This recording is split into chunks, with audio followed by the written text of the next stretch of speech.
Hey guys, Scott here with some less than happy news. Behavior Interactive, the developers of Dead by Daylight, have laid off like almost 100 people, which is obviously a very terrible thing.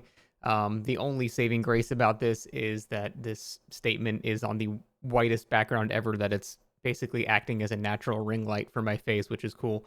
But other than that, this is, layoffs just suck. It's one of the shittiest things that can happen to someone. A lot of people that work at Behavior are really wonderful people, and to get let off like this is just, a really sad thing to happen. So first thing I need to make very clear is that you should feel bad for the people that were laid off. It's definitely not their fault. They put out this whole, generic corporate bullshit. You don't even have to read it. It's just, it's going to have certain things like core values and reassessing our workforce and redefining efficiency. Just, the generic horseshit that corporations put. In a nutshell, what actually happened here is what happened to most other companies, where they hired too many people because of the COVID gaming boom, and now they're cutting back on the stuff that they hired there. So that's pretty much what it comes down to. It's a little bit more nuanced than that from what I've researched, but that is a large majority of what it actually is. You can tell this because a lot of the employees that were let off let people know on Twitter, and if you actually look when they were hired about 3.5 to 4 years ago, which is exactly when COVID was happening, so makes a lot of sense. So they're basically just cutting the fat that they ate when COVID happened. Now, I'm not in this industry. I don't know how no companies didn't realize that the gaming boom from COVID was not going to last. Like, surely they had to see that this is not going to be an infinite thing here.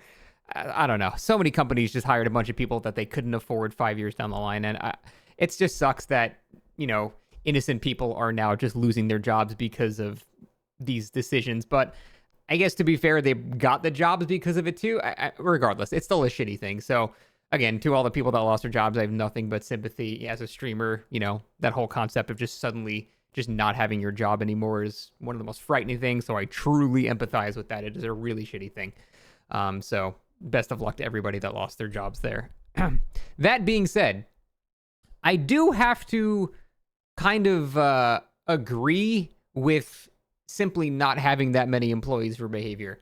Now, the takeaway here is they shouldn't have hired them to begin with. They couldn't afford it to begin with. It was stupid to do that. So Behavior is absolutely, completely at fault for all of this.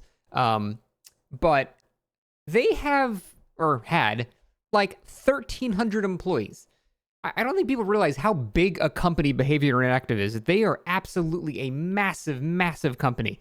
1,300 employees is it's a lot of people. That is more than most like AAA game dev. Well, not most, but it's on par with them, which is, considering those companies tend to make a ton more games and a ton more popular games. I don't really see if we actually go to their main website, these are their games.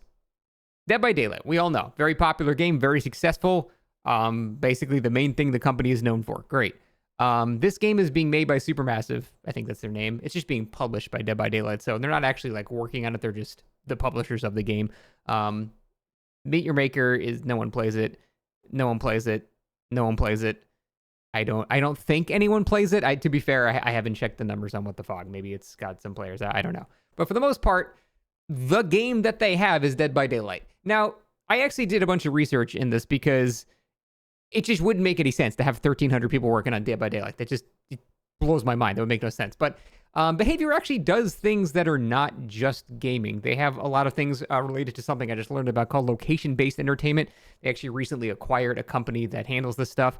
A lot of it is not necessarily gaming related. Some of it is, but a lot of it isn't gaming related. So just because they have these games and there's not too many games here doesn't necessarily mean that that's all Behavior is working on. But I still don't see where 1,300 employees come in. I've checked every game that they're currently working on and all the other things that they're doing. They sometimes basically contract out help from their company to other companies and do things like that. So that's some people doing that as well. But for the most part, I don't know where 1,300 employees comes from, just working on this. Now, I'm stupid. I'm business illiterate. I don't own a business, so obviously there's some reason for it. I'm just saying I think this is one of the few companies that I don't see where 1,300 people are even needed to begin with. So the fact that they decided during COVID to hire more during that when they have basically like one tangibly known game, I don't understand those decisions at all. But again, I'm culturally, and when it comes to the business culture, I'm illiterate. I don't know what I'm talking about. So this is me just talking. Don't take anything, from that. I'm just saying I don't see it. But the main takeaway is here, that sucks, but it's just a result of the whole COVID boom, from what I can tell, based on the date that everyone was hired that was laid off. So yeah, it sucks. And I wish the absolute best for people that were laid off. Doesn't mean it's going to affect Dead by Daylight whatsoever. Dead by Daylight is their main game, so if anything, this will be the last thing they hold on to. But that's about it. I just want to bring that knowledge to you guys, and if anything, if you see the people that were laid off on Twitter, just give them your condolences, because again, that just sucks. But that's it. Thanks for watching.